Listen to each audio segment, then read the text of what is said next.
Bonjour à tous et bienvenue dans ce nouveau numéro de notre émission Je veux comprendre. Aujourd'hui, le thème qui fait objet de notre sujet de débat, de discussion, va s'intituler Le chrétien et la prise de décision. Le chrétien et la prise de décision. Comment, en tant que chrétien, nous devons prendre des décisions? Est-ce qu'on va prendre des décisions en fonction de nos sentiments, de nos émotions, de nos vécus passés, de nos expériences, ou en s'approchant des leaders, ou bien en s'approchant même de Dieu, pourquoi pas? Nous avons sur notre plateau aujourd'hui un missionnaire qui s'appelle Mathieu Mouzandi. Soyez le bienvenu, Mathieu. Merci beaucoup. Comment vous allez? Je suis béni le Seigneur, je vais très bien. Est-ce qu'on peut entrer dans le vif du sujet? Ouais, on y va, je suis prêt. Ok, top, c'est parti. À nouveau, bonjour et bienvenue dans ce nouveau numéro de notre émission. Comme je le disais à l'entame de cette émission, nous allons travailler aujourd'hui sur le thème qui s'intitule Le chrétien et la prise de décision. Avant d'entrer dans le vif du sujet, nous allons vous demander de vous présenter pour ceux qui ne vous connaissent pas encore. Alors, moi je suis Mouzandi, Tiesoton Mathieu, et je suis missionnaire, et c'est un peu ça. Vous êtes missionnaire, vous êtes Mouzandi Mathieu aussi. Ok, merci beaucoup pour votre personne et pour votre personnalité. Aujourd'hui, vous êtes avec nous pour nous aider à comprendre sur ce thème qui parle de la décision. Le chrétien en face de la décision. Comment il faut prendre des décisions? Est-ce qu'il faut agir à la hâte? Est-ce qu'il faut faire selon sa propre volonté ou bien comment vous faites? Et à l'entame, je vais vous demander quel est le fondement principal d'une bonne prise de décision? Alors, d'abord, je remercie Dieu pour cette question très pertinente. Et je veux d'abord dire que les expériences ont prouvé que nous prenons plus de 10 000 décisions chaque jour. Ah bon? Lorsque l'homme se lève, il prend plus de 10 000 décisions. Et en face de toutes ces décisions que nous prenons, nous devons quand même limiter les risques. Parce que lorsque nous prenons une décision qui n'est pas fondée, cela va entacher notre vie et détruire notre vie. Et donc, par rapport à la prise de décision, nous devons savoir d'abord la volonté de Dieu pour nous. Donc, je peux dire que le fondement principal, c'est d'abord savoir la volonté de Dieu pour nous. La volonté de Dieu pour nous, exactement. Alors, cette volonté de Dieu est révélée dans sa parole. D'abord, parce que, vous savez, déjà, nous avons plusieurs types de révélations. Il y a la révélation générale, qui est le fait que Dieu se révèle à nous à travers ses créatures. Lorsque nous voyons les perfections de la création du monde, cela nous montre que Dieu est parfait. Donc, tout ça, c'est la création. Mais Dieu ne s'est pas révélé seulement dans la création. Dieu s'est révélé aussi dans sa parole, dans la Bible que nous lisons. Donc, c'est aux chrétiens de découvrir la volonté de Dieu dedans. Et la Bible pouvait nous dire dans Proverbes 3, versets 4 à 5, il dit « Ne te confie pas sur ta sagesse, ne t'appuie pas sur ton intelligence, mais confie-toi en l'Éternel et reconnais-le dans toutes tes voies et il aplanira tes sentiers. » Nous ne pouvons pas inviter Dieu dans un combat qu'il ne nous a pas demandé d'avoir. Si nous voulons que Dieu nous aide dans le choix que nous avions fait, nous devons suivre sa volonté. Si nous voulons réussir dans nos sentiers, sur nos voies, il faut chaque fois consulter Dieu. Vous avez parlé tout à l'heure vous avez dit tout à l'heure de ne pas se fier à sa sagesse, à son intelligence. Exactement. N'est-ce pas? Oui. Vous avez aussi montré que il faut aller vers la parole de Dieu parce que quand vous évoquez la parole de Dieu aujourd'hui, vous parlez peut-être de la Bible. Est-ce que c'est ça? C'est la Bible. C'est la Bible. C'est la Bible. Ok, donc vous dites d'aller consulter Dieu. Est-ce que face à une décision qu'on veut prendre sur le champ, une décision qu'on veut prendre dans 2 semaines, 2 jours, 3 jours, il faut encore lire toute la Bible avant de savoir comment se positionner, comment se rédiger? Est-ce que c'est ça qu'il faut faire? Puisque la Bible, c'est pas 2 pages, c'est pas 3 pages. D'accord, c'est une bonne question. Et je veux dire que nous n'avons pas besoin de garder la Bible en main. À un moment donné, la Bible doit cesser d'être sur le papier et doit le posséder. Lorsque nous lisons la Bible chaque fois, chaque jour, c'est un dépôt que nous faisons en nous. Et en phase de décision, nous méditons cette parole qui est déjà en nous et nous prenons des décisions devant des situations. Nous n'avons pas besoin de garder la Bible en main en lisant un verset avant de prendre une décision. Non.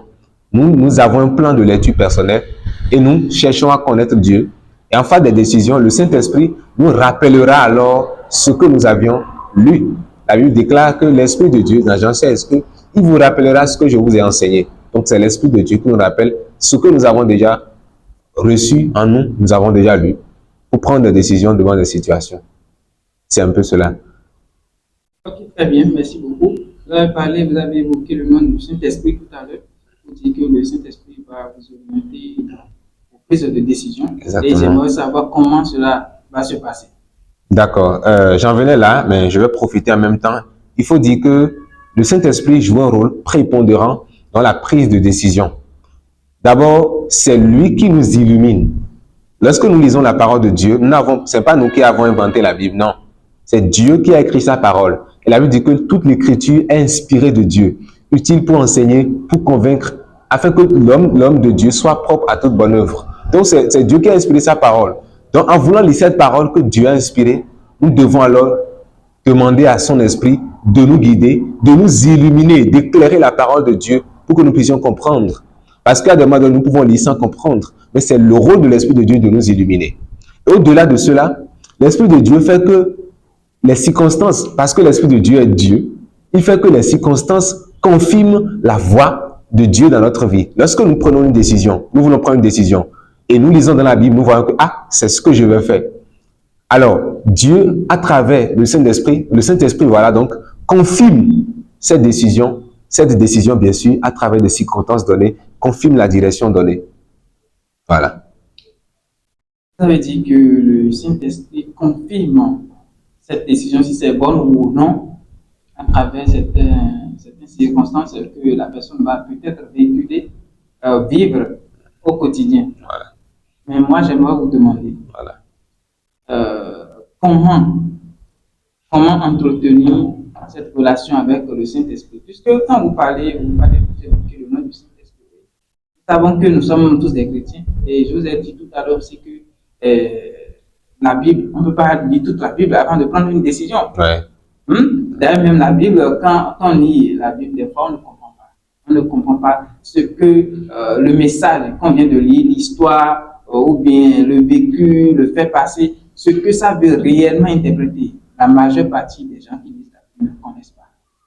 Et est-ce qu'en fonction de ça, comment savoir si c'est le Saint-Esprit même qui nous parle, si c'est le Saint-Esprit même qui nous oriente? Parce que la Bible aussi a dit de discerner les esprits. Il y a plusieurs esprits. Bon, expliquez-nous. Comment savoir si c'est le Saint-Esprit?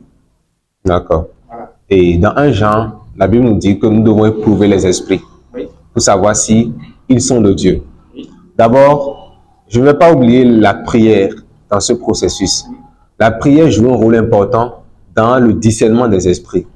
D'abord, je vais dire que lorsque nous prions, nous montrons d'abord notre dépendance de Dieu. Nous dépendons de Dieu pour cette décision. Parce que lorsque nous serons devant des choix, nous devons faire des choix et nous ne savons pas quoi faire, ça peut créer de la tristesse en nous. Ça peut nous amener à dire, comment je vais faire? Donc, l'Esprit de Dieu, lorsque nous prions Dieu, c'est une manière de nous confier en lui et d'être sensible à la voix de Dieu. Être sensible à la voix de Dieu, c'est dire, Seigneur, je veux que tu me parles.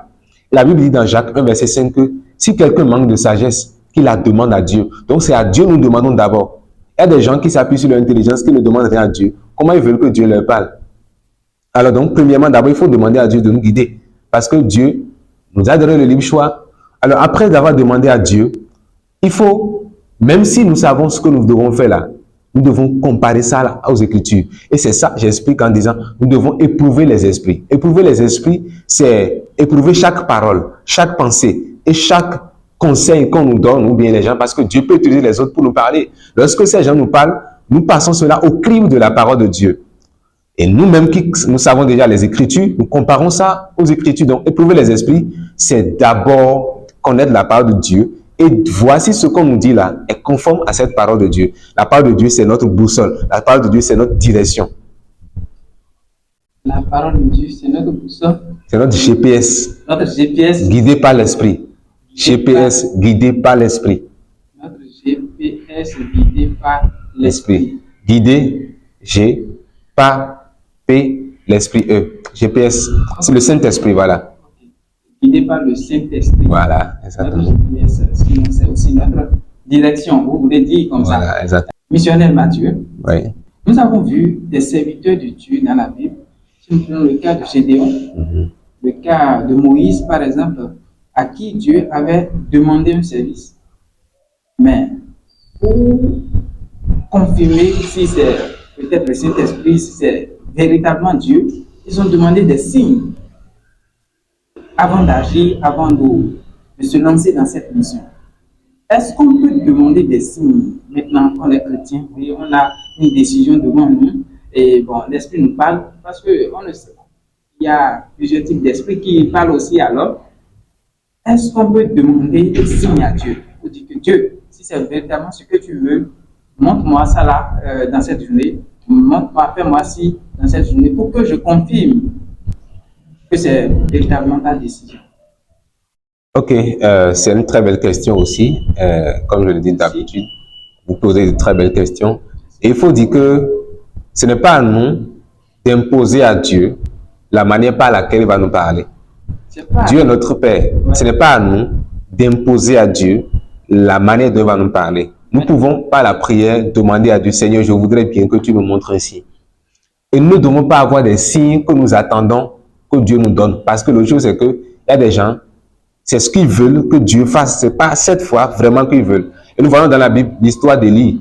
Lorsque Élie a relevé le défi avec les prophètes de Baal, après ça, il est passé par un moment de dilemme où il voulait fuir devant Jézabel.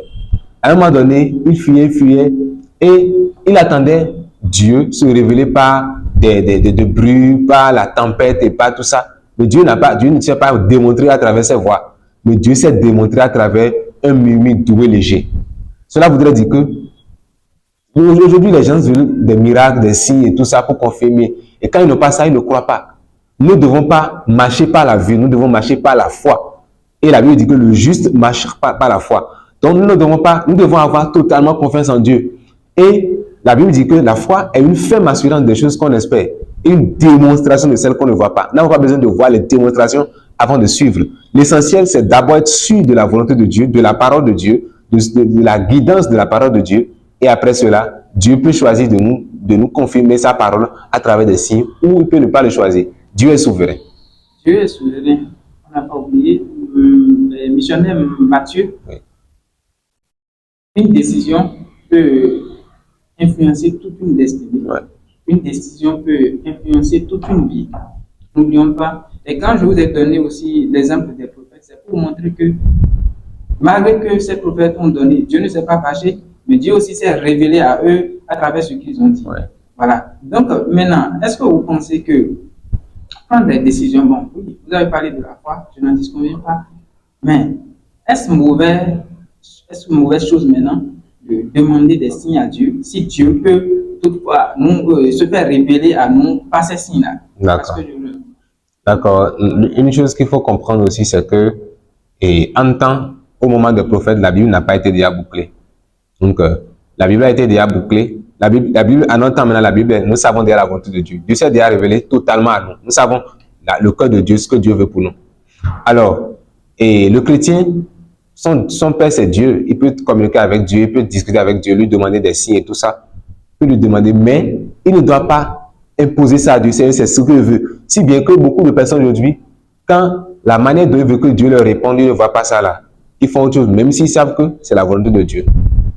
C'est ça, je voulais éviter. Ce n'est pas un péché de demander à Dieu, Seigneur, je veux que tu me confirmes ta parole à travers les signes, tout ça, non. Mais nous ne devons pas attendre ces signes forcément avant de prendre des décisions.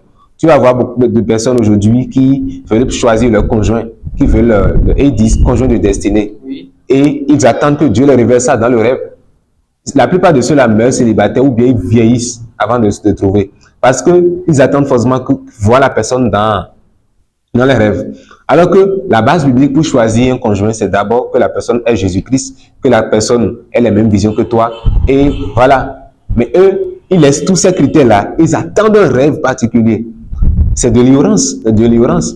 Vous voyez, donc, ne pas imposer des signes à Dieu et aussi savoir que Dieu, la Bible dit dans Proverbe que Dieu parle tantôt d'une manière, tantôt d'une autre, mais les fils de l'homme ne prennent pas garde parce qu'ils cherchent déjà Dieu dans un chemin donné. Donc, ils ne vont pas trouver forcément parce que Dieu est souverain. Merci beaucoup. Ça me donne de la joie à chaque fois que quand vous dites Dieu est souverain, Dieu est souverain, Dieu est souverain.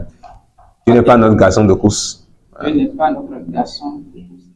Et j'écoutais la dernière fois un pasteur qui avait dit que pour l'exemple que vous avez donné, bien sûr, concernant le mariage, il a dit que certaines personnes viennent à Dieu pour lui demander des signes, alors que, bon, ils ont déjà pris une décision, c'est-à-dire, ils savent que ils ont déjà choisi la personne, maintenant ils viennent à Dieu pour prier, pour demander la volonté de Dieu. Et ce pasteur disait aussi que quand nous avons déjà une prise de position avant de venir vers Dieu, que ça peut être notre choix personnel que Dieu va nous révéler. Et nous avons pensé que bêtement que voilà, c'est Dieu qui a voulu. Mais que ce n'est pas ça, c'est parce que nous-mêmes nous avons déjà pris une position, nous avons déjà confirmé nous-mêmes notre décision. Et là, j'aimerais vous demander, est-ce vrai ce que ce pasteur a dit? Est-ce que vrai? Alors, la Bible a des réponses à toutes les questions. Et je peux dire que selon la parole de Dieu, quand nous lisons dans la Genèse, dans l'Ancien Testament, nous voyons que c'est Dieu qui a choisi à Adam, on est d'accord, Ève. C'est Dieu qui a proposé, Dieu a fait, même il lui a amené. Et il a dit, ah, celle-ci est la chair de ma chair et l'os de mes os. D'accord. Et depuis ce temps, lorsque l'homme a désobéi, il a dit à Dieu, il a accusé Dieu en disant que c'est parce que c'est la femme que tu as mise à côté de moi là. C'est ça, c'est à cause d'elle que je suis tombé dans le péché. Depuis ce temps, laissez-moi vous dire que l'homme même doit choisir. Et s'il choisit, il ne choisit pas sans Dieu. Il choisit en se basant sur les critères bibliques. Comme je l'ai dit, Dieu nous a déjà montré la voie de son cœur à travers la Bible. Le type de femme que Dieu veut que nous puissions nous marier là, c'est révélé dans la Bible. Nous ne pouvons pas nous marier à un par un. Le mariage n'est pas une campagne d'évangélisation. Il y a beaucoup de personnes qui se marient, qui disent que dans le mariage, ça va changer. Non. Et après ça, est-ce que la personne, oui, il a accepté Jésus-Christ? Est-ce qu'il aime Jésus-Christ comme toi? Vous voyez? Est-ce que vous avez les mêmes visions? C'est facile quand on a la même vision d'aller. Donc, moi, je ne dirais pas, maintenant, quand quelqu'un demande à Dieu, Seigneur, c'est ce que je veux, il impose à Dieu. Il a déjà sa décision dans son cœur, il vient prier maintenant. Pas qu'il impose forcément. Non, mais il propose. Il sait déjà que là où il veut aller. Il veut aller avec la personne. C'est-à-dire, il ne vient pas de façon neutre dans la quête d'avoir une réponse en tant que telle, mais juste prier. Mais lui-même, il sait qu'il va se marier à un tel parce que la personne est présentable, la personne représente bon. Tous ces critères de choix de conjoint, quoi. Vous voyez. Donc, il ne vient pas forcément pour imposer, mais il vient tout en ayant une prise de décision. Il a déjà pris une décision. D'accord, je crois que ce n'est pas seulement dans le mariage, mais aussi dans plusieurs circonstances, les hommes savent déjà ce qu'ils veulent faire. Ouais. Et pour calmer leur cœur, ils disent à Dieu, pour savoir qu'ils ont dit à Dieu. Oui. Mais pour le cas de mariage, c'est un peu différent dans le sens où Dieu s'est déjà révélé dans sa parole. Nous savons déjà ce que Dieu veut pour nous. Si je sais ça et je me suis sûr que je me suis basé sur ça là, pourquoi je vais encore demander forcément à Dieu que est-ce que c'est ça? Non. Je connais bien sa parole et je choisis en fonction de sa parole. Ça ne refuse pas que je ne prie pas. La prière joue un rôle indéniable dans le choix du conjoint parce que les hommes sont hypocrites aujourd'hui. Vous voyez, vous pouvez... La Bible dit que l'homme regarde à l'apparence, mais Dieu sonde le cœur. Donc, Dieu connaît le cœur de celui ou celle dont tu veux te marier. Donc, si tu ne pries pas et demandes la guidance, la direction de Dieu, tu vas choisir en fonction des circonstances, des sentiments, alors que les sentiments mentent. Vous comprenez? Donc, moi, je peux dire que, oui, nous devons prier, mais au-delà de la prière, nous devons nous fonder sur les critères bibliques pour un mariage réussi. Et nous avons réussi dans le mariage. Et nous aussi, nous ne devons pas tromper, nous ne devons pas croire que nous trompons Dieu en nous trompant, dans le sens où nous choisissons avant de demander à Dieu si. Non, nous ne devons pas faire ça. Nous ne devons pas faire ça. Nous pouvons dire à Dieu, Seigneur, voici ce que je pense. Si telle est ta volonté, que cela s'accomplisse. Si telle n'est pas ta volonté, que cela ne s'accomplisse pas. La deuxième partie, les gens ne disent pas ça. Seigneur, je veux ça, je veux ça. Non. Donnons le choix à Dieu de faire. Donnons la plateforme à Dieu d'agir dans notre vie. Et C'est un peu donnons la ça. plateforme à Dieu d'agir dans notre vie et notre vie réussira. Parce que Dieu ne joue pas. Dieu, c'est comme quelqu'un le disait, c'est hier, c'est aujourd'hui et c'est aussi demain qui vient. Merci beaucoup énormément à vous pour votre passage sur cette antenne. Nous avons beaucoup appris de vous. Merci. Que Dieu soit glorifié. Merci, missionnaire. Voilà le thème qu'on a développé aujourd'hui, le chrétien et la prise de décision. Nous allons vous demander humblement et respectueusement de donner votre point de conclusion. Mot de fin ou bien? Ouais, Alors, pour me résumer, je vais dire que nous prenons beaucoup de décisions et nous ne pouvons pas fuir de prendre des décisions. Et en face de cela, la première chose que nous devons faire, c'est d'abord connaître la volonté de Dieu, ne pas s'appuyer sur notre sagesse. Et pour connaître la volonté de Dieu, nous devons nous donner à la lecture de la Bible. Pas lire les versets que nous voulons, mais lire la Bible entière, avoir un plan de lecture personnel. Et non seulement nous lisons la Bible, mais nous devons prier pour que Dieu, pour être sensible à la voix de Dieu et dépendre du Saint-Esprit pour qu'il puisse confirmer la direction à travers des circonstances.